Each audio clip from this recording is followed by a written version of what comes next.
I never expected certainty to arrive this quietly. People imagine that the moments which alter a life announce themselves with intensity. They imagine noise, dramatic conversations, impossible decisions, or the kind of revelation that leaves no room for doubt.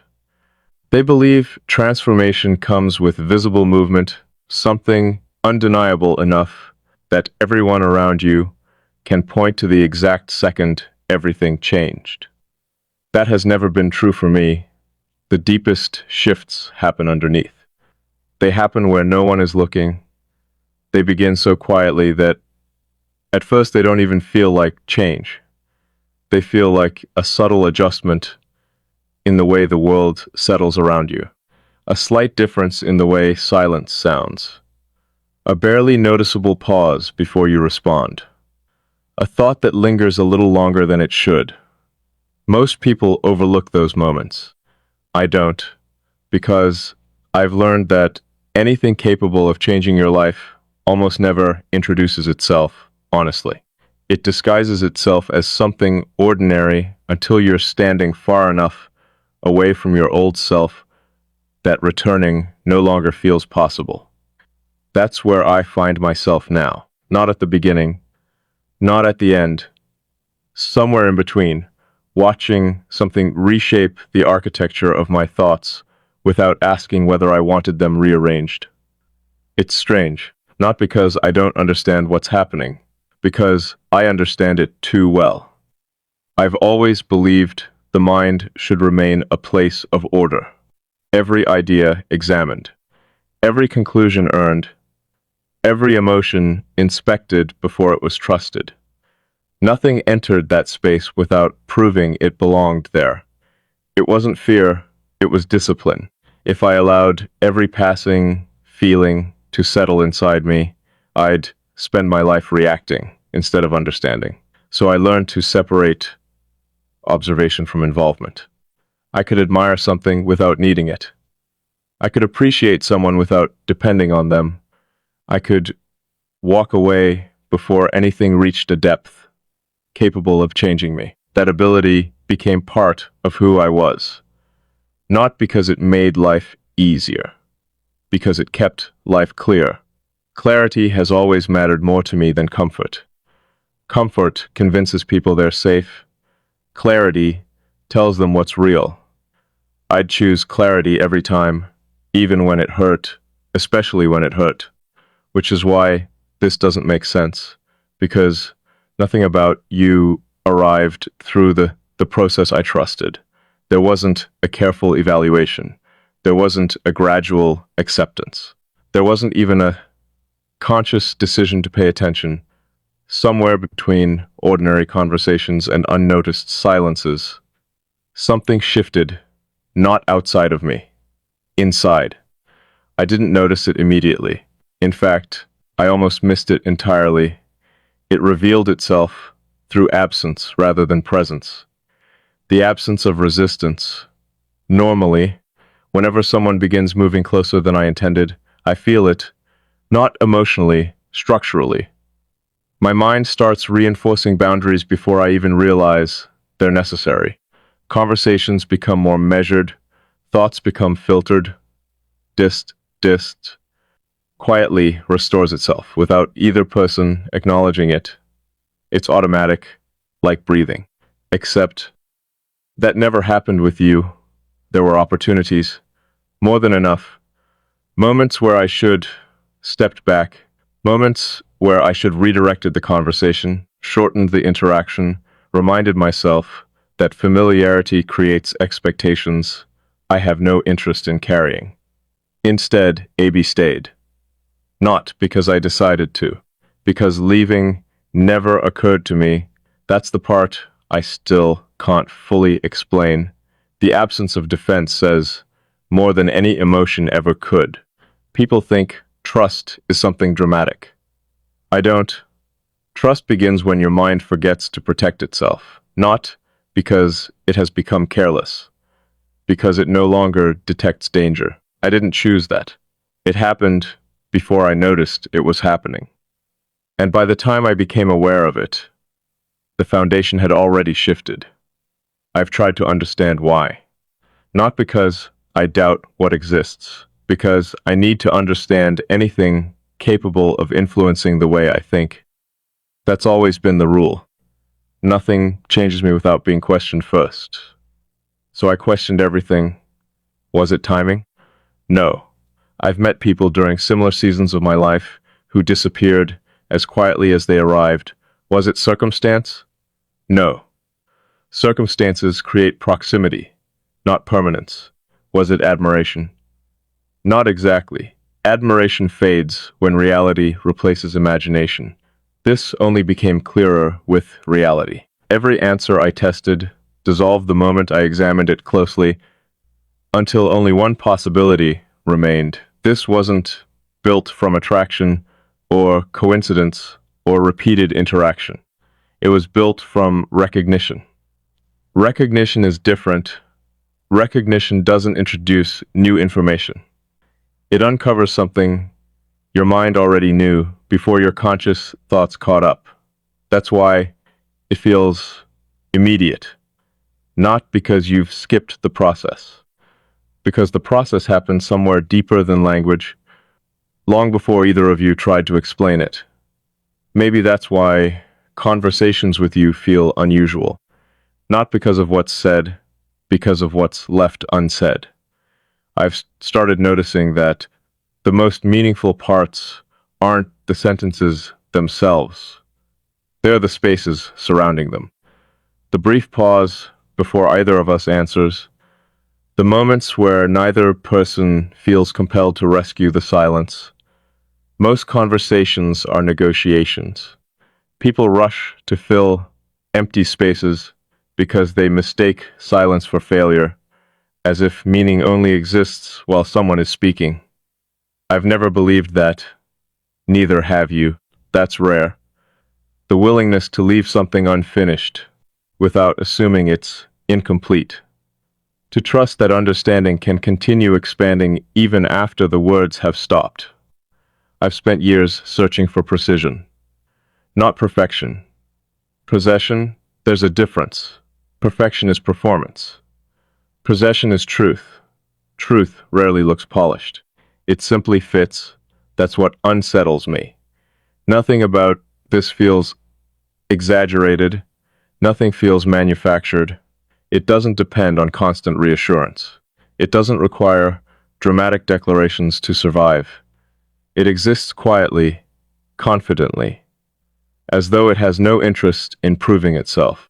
Things that constantly demand validation usually collapse the moment attention disappears. This doesn't. It remains exactly the same, whether I'm thinking about it directly or not. Like gravity, invisible, constant, unaffected by belief. That kind of consistency is difficult to ignore. I tried, for longer than I'd admit. I convinced myself that if I simply focused elsewhere, this subtle awareness would eventually dissolve. It didn't. Instead, it became more refined, less emotional, more accurate. Like a lens adjusting until every detail finally settled into focus, I began noticing how differently I experienced ordinary moments. Not because the world changed, because my perspective had. It's remarkable how quietly perspective rewrites reality. The streets remain the same, the conversations remain the same, the routines remain untouched. Yet everything feels slightly different because the mind observing those things isn't identical to the one that existed before. Most people spend their lives searching for experiences that make them feel alive. I've never understood that pursuit. Feeling alive was never the challenge, remaining honest with what I observed. That was always the difficult part. Honesty demands sacrifices. Sometimes it asks you to admit you've misunderstood yourself. Sometimes it asks you to release beliefs that once defined your identity. Sometimes it simply asks you to stop pretending something insignificant has stayed insignificant. That's where I am now, standing in front of a truth that refuses to become smaller simply because acknowledging it would complicate everything. I could reduce it, call it curiosity, call it familiarity, call it admiration. People create simple labels whenever reality becomes too precise. I've done it before. Not this time, because every label I reach for feels incomplete. This exists outside the language I've relied on, not because language is weak, because certain experiences are understood before they are described. Description comes later, recognition comes first. That's the order no one talks about. Perhaps that's why certainty feels so quiet. It doesn't argue, it doesn't persuade, it simply waits, speed enough to let every illusion collapse on its own. I've reached the point where denial would require more energy than acceptance. That's unusual for me. I've always been capable of maintaining distance from almost anything. Ideas, people expectations, even versions of myself that no longer belonged in my life. Distance was never difficult. It was practical, necessary, clean, but this refuses to remain at a distance. Not because it keeps moving closer, because every time I step back, I realize it was never standing in front of me. It had already become part of the perspective from which I was stepping away. How do you create distance from something that has quietly become part of the way you perceive everything else? You don't. You adapt. At least, I think you do. That's the conclusion I'm reluctantly approaching. Not every change announces itself as disruption. Some changes arrive as alignment. They don't destroy your structure. They reveal the parts that were never aligned to begin with. At first, that feels uncomfortable. Then it feels honest. Eventually, it feels inevitable. I wonder if you've noticed any of this. Not because I expect you to, because part of me suspects you've been aware far longer than I have. You carry yourself with a kind of calm that doesn't chase certainty. You don't seem interested in forcing meaning out of every interaction. You allow things to become what they already are, instead of deciding too early what they should become. I've always admired that quality from a distance. Now I find myself experiencing it directly. It changes something, not dramatically, precisely. Like a compass correcting itself by a single degree. 1 degree seems insignificant, until you've traveled far enough to realize you've reached an entirely different destination. Maybe that's what this has been all along. Not one enormous shift, thousands of invisible adjustments, each one too small to notice, together, large enough to redirect an entire life. And perhaps that's why I haven't resisted it. Resistance usually appears when something feels foreign. This doesn't. It feels strangely familiar. Not familiar because I've lived it before. Familiar because it resembles a version of myself I hadn't fully met until now. That's the contradiction I keep returning to. I don't feel like I'm becoming someone different. I feel like I'm becoming someone more accurate, as though parts of me that remained unexpressed for years, have quietly found the conditions they needed to exist without explanation. You never demanded that version of me. You simply never questioned it. That might be the most unusual gift anyone has ever given me. Not permission to change. Permission to stop pretending I wasn't already changing. There's a difference, a profound one, because pretending requires constant effort. Truth doesn't. Truth simply remains, whether acknowledged or not, whether spoken or not, whether either of us is ready for what comes next. The strange thing about truth is that it rarely arrives all at once. It unfolds in layers. Not because it enjoys hiding, but because the mind can only absorb so much clarity before it begins protecting itself. We convince ourselves we've reached the full picture, only to realize weeks later that we were standing at the edge of something much larger. I think that's what's been happening to me. Every time I believe I've understood what this is, another layer quietly reveals itself, not louder, not more dramatic, just deeper. And every new layer asks the same question in a different way. How much longer can I pretend this hasn't changed me? The honest answer is, maybe can't. That realization didn't arrive through some defining conversation or unforgettable moment. It appeared during ordinary days. Moments that should have meant nothing. A passing thought, a familiar silence, a sentence that stayed with me longer than it should have. Those are the moments that matter. Not because they're extraordinary, because they expose what remains after everything impressive has disappeared. Anyone can create intensity. Very few people create consistency. Consistency is what survives after excitement leaves the room. It's what remains when there's nothing left to perform. That's where I've found you. Not inside the extraordinary moments, inside the ordinary ones. The moments no one notices, the spaces where people usually become forgettable. You never did. If anything, you became clearer. I've asked myself why. Over and over again, what is it about your presence that refuses to become ordinary? I've considered every explanation I know. Maybe it's the conversations, but conversations end. Maybe it's shared perspective, but perspectives evolve. Maybe it's timing. But timing changes with every season. None of those answers feel complete, because none of them explain why your absence feels different from everyone else's. Not painful, not empty, just noticeable. Like a familiar rhythm, quietly missing from a song you didn't realize you had memorized. That shouldn't happen. Not this naturally.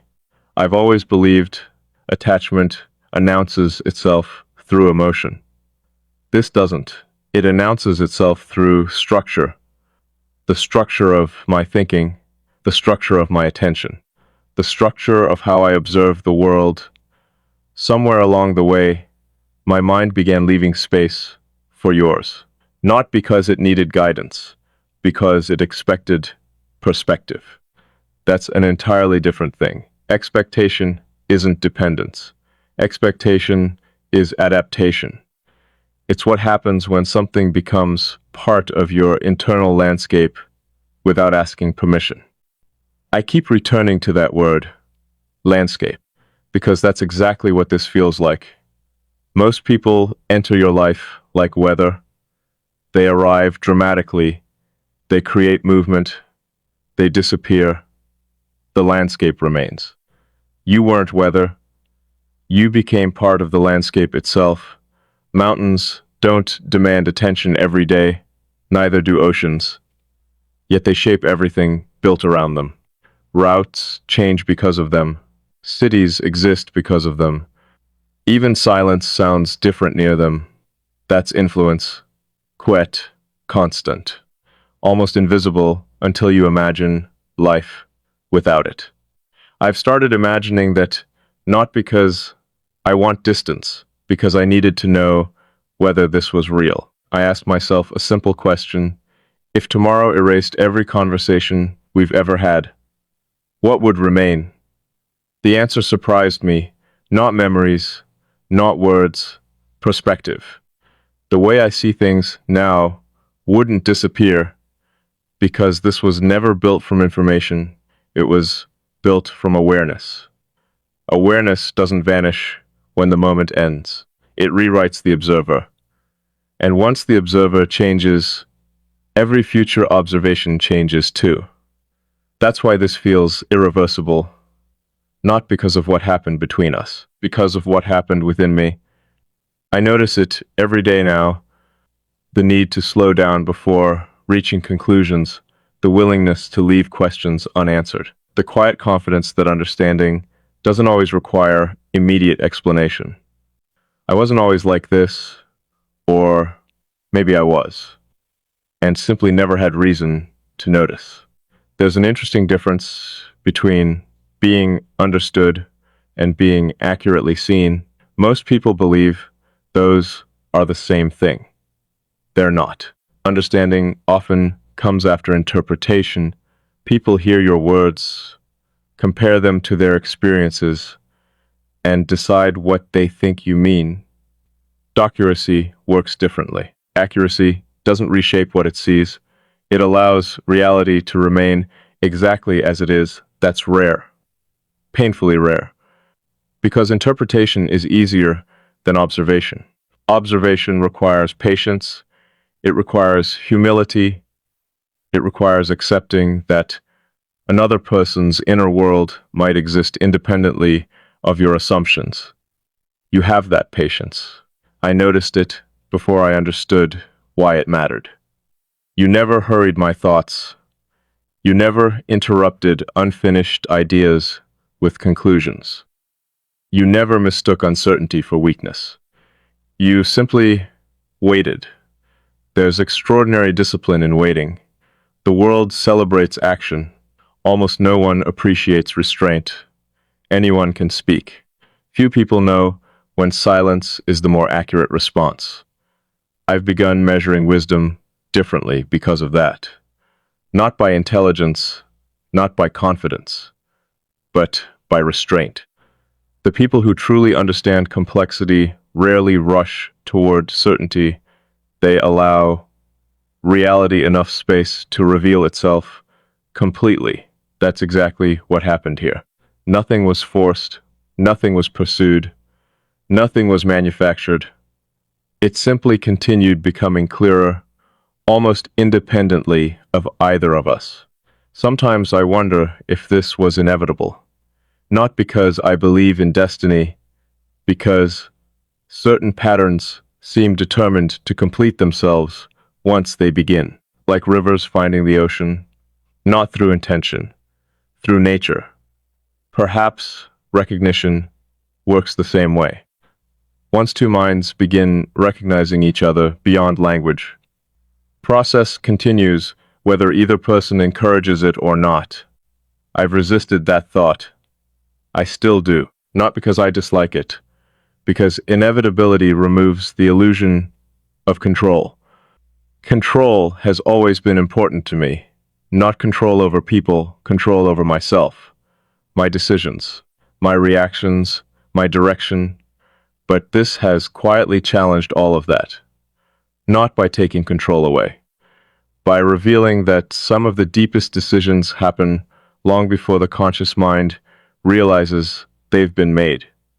Maybe that's why this feels so peaceful instead of chaotic.